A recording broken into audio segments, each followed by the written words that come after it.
আসসালামু আলাইকুম everyone, welcome to our channel. শুধুমাত্র বেগুন দিয়ে তৈরি করুন অসাধারণ একটি নিরামিষ পদ আচারি বেগুন, যা মাছ মাংসকেও ছাপিয়ে যাবে অনায়াসে। তবে দেরি না করে চলুন ভিডিওটি শুরু করা যাক।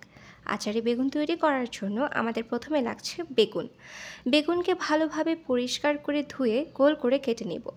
চাইলে আপনারা আপনাদের পছন্দ মতো শেপে কেটে নিতে পারেন।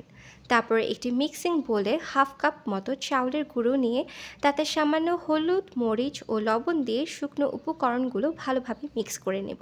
কাটা বেগুনগুলো সেই মিক্সিংয়ে দিয়ে এপিট ওপিট ভালো করে লাগিয়ে নেব। এরপর সেই সেম বোলে সামান্য পানি দিয়ে একটা মিডিয়াম ঘনত্বের ব্যাটার বানিয়ে নেব।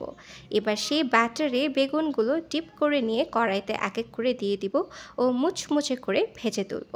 এ সময় চুলার আঁচটা মিডিয়াম রাখতে হবে, নতুবা উপর থেকে ভাজা হয়ে গেলেও ভেতরে কাঁচা থেকে যেতে পারে। চাইলে আপনারা এভাবেও বেগুন ভেজে খেতে পারেন, যেটা খেতে খুবই মজা লাগে। এরপর সেই সেম প্যানে দিয়ে দেব কিছুটা পেঁয়াজ ও কয়েক কোয়া রসুন। আমি এখানে বড় রসুনের 7 থেকে 8টি আস্ত কোয়া নিয়েছি।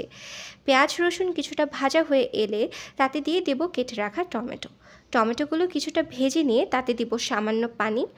এবার এতে একে একে দিয়ে দেব 1 চা চামচ পরিমাণ মরিচ গুঁড়ো, হলুদ গুঁড়ো, জিরা গুঁড়ো ও ধনিয়া গুঁড়ো। এবার সবগুলো মশলা ভালোভাবে নেড়ে নিয়ে এরপর দিয়ে দিব তেঁতুলের কাঠ ও চিনি। আমি এখানে প্রায় 8 থেকে 9টি তেঁতুলের বিচি নিয়ে তা দিয়ে কাঠ তৈরি করে নিয়েছিলাম। এখানে আপনাদের পছন্দ মতো টক বা মিষ্টি কম বেশি করে নিতে পারেন।